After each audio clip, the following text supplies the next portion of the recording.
Salut à toi et bienvenue sur la chaîne. Moi c'est Arnaud Bruckler et dans cette masterclass SEO et branding, je t'accompagne pour transformer ta passion en une véritable marque d'autorité. Dans cet épisode, on va voir comment un bon branding va contribuer à amplifier les résultats SEO de ton projet. Tu vas voir que c'est devenu un élément indispensable, surtout si tu veux pouvoir construire un projet durable.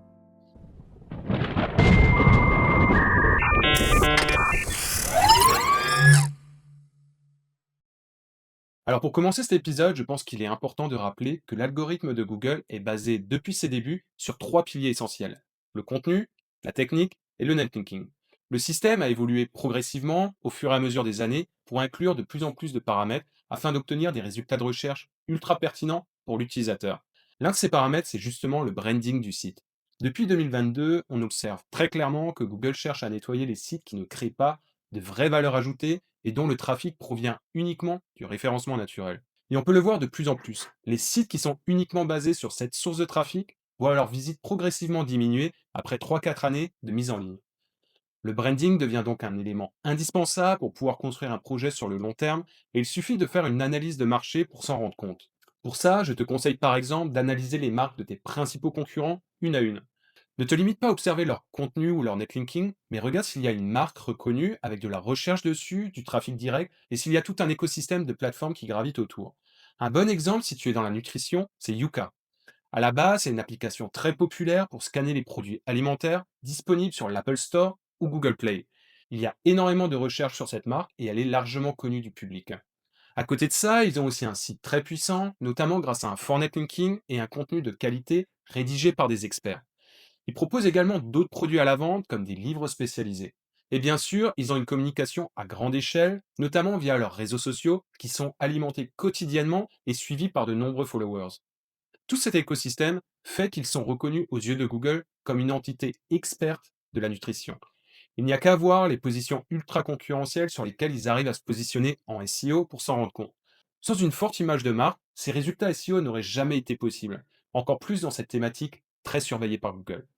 Tu l'auras donc compris, la puissance de ta marque va directement améliorer ton référencement naturel. D'abord parce qu'elle va renforcer la confiance des visiteurs. Un site qui donne une bonne première impression avec un design cohérent, une page à propos sérieuse et des valeurs claires aura naturellement de meilleurs signaux comportementaux.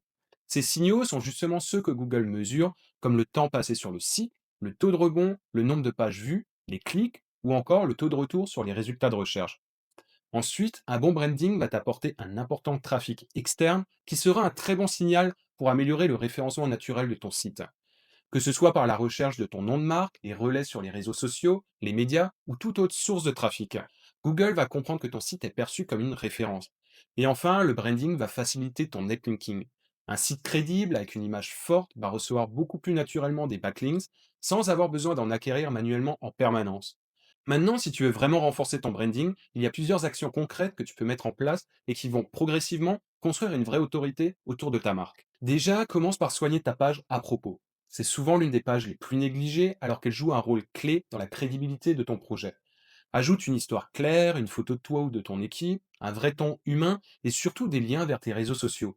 Affiche aussi tes mentions légales et si tu as déposé ta marque par exemple, tu peux même ajouter un lien vers la page dédiée sur le site de l'INPI.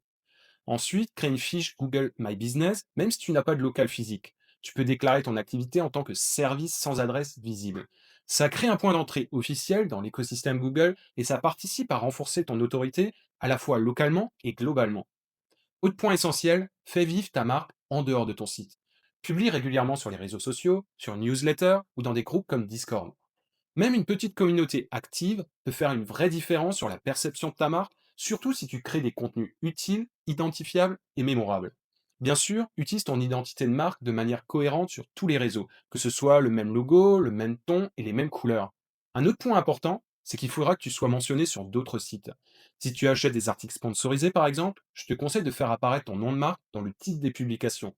Ça participe à diffuser ton nom dans les résultats de recherche et c'est très bien pris en compte par Google. Et si tu veux structurer tout ça de manière locale, pense aussi au citation building. Ici, il s'agit simplement de faire apparaître ta marque dans des annuaires sérieux et sur des plateformes locales.